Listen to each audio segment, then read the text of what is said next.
Yaakov Avinu, when he fought with the Malach and overpowered him. So it says that Vateka kaf yerech Yaakov. Vateka means the ball of his leg joint was dislocated and was pulled out of the socket. And that's why till the morning when the sun shone, so Yaakov Avinu was lame. And he couldn't walk because the ball in the leg that was affected was pulled out of its socket.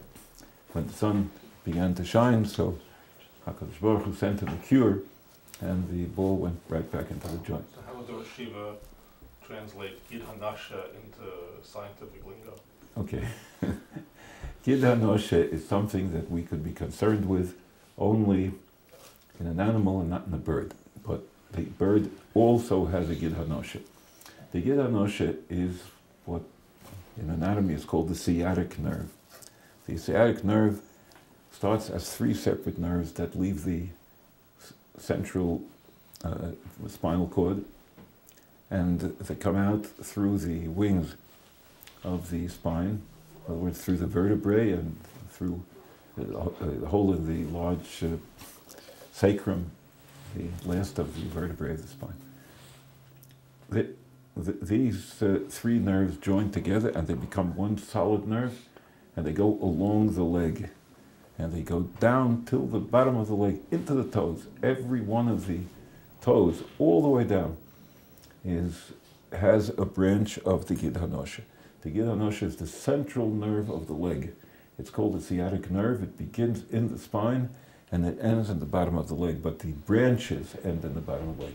The central part of the Gid, where it's all one, all parts that enter join together, and it goes for a couple of inches along the thigh bone.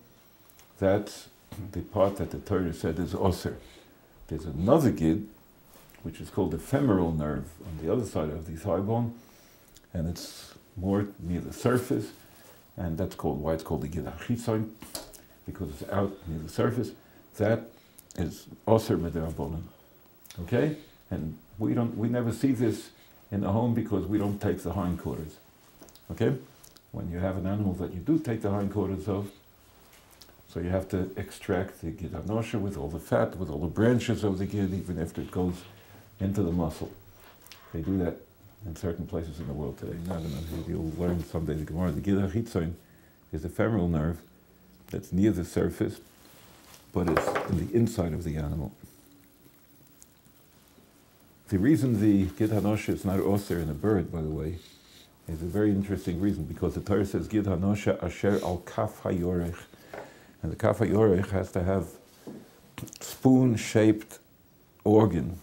The only spoon-shaped organ is in an animal, because the thigh, the femur, with the thigh muscles form a part of the body which is spoon-shaped. That's why it's called the kaf hayorech. Yorech means the entire thigh with the bone and the muscles. The bone itself is called the kulis. Okay? The Gid HaNasheh runs inside of the flesh of the thigh, near the femur bone, but the bone is the kaf hayorech. It's Basar Agul, like Rashi describes. And there's no Basar Agul in an animal. You're all familiar with the in a bird, rather. Sorry, right? You're familiar with the triangular shape of the dark meat. That is the thigh of the bird, but it doesn't have a cylindrical shape. It's shaped like a triangle.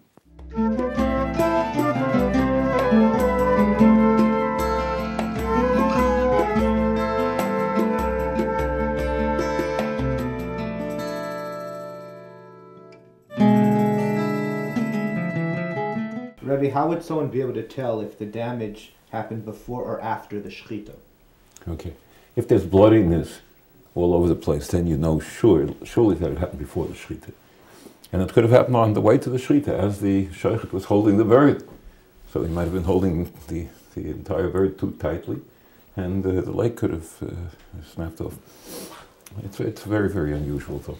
Some people come running to a rov when they see a pink color. If the color is deep brown, that means it's been lying like that for a long time, and the blood just changed and it deteriorated.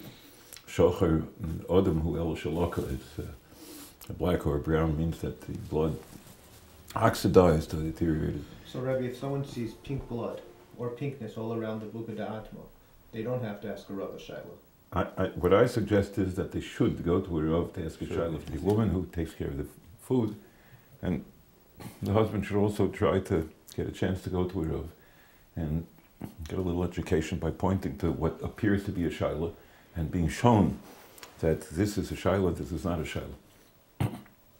It's the academic knowledge is not enough to help someone determine whether something is really a shayla or not. In the old days, I remember the Rabbanim standing in the doorway of the house or a little further in with a gold watch coming out of the vest pocket, hanging down with a chain, and a line of people way out into the street, each with a little bag carrying parts of the chicken. You'll hardly find that today because we have such excellent mashgichim, but you still should know. The only way to become familiar with which colors indicate that it's a problem and which colors are merely a bruise that happened afterwards is to have a personal experience of going to a Rav and being shown what's the extent of the shayla and what not to be concerned about. So, Rebbe, what's over here, this is not blood. This wouldn't, if there's discoloration that happens... This is all meat. When you look at the color of meat and you think that it's blood and you're very, very upset and very concerned, take it to the Rav. One quick demonstration will show you, put the chicken aside. We have freezers, refrigerators today.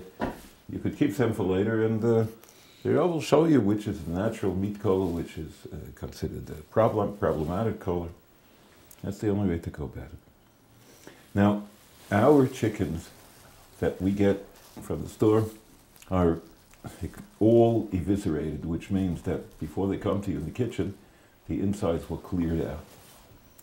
In the old days, there were shaylas that came about by looking at the inside of a chicken.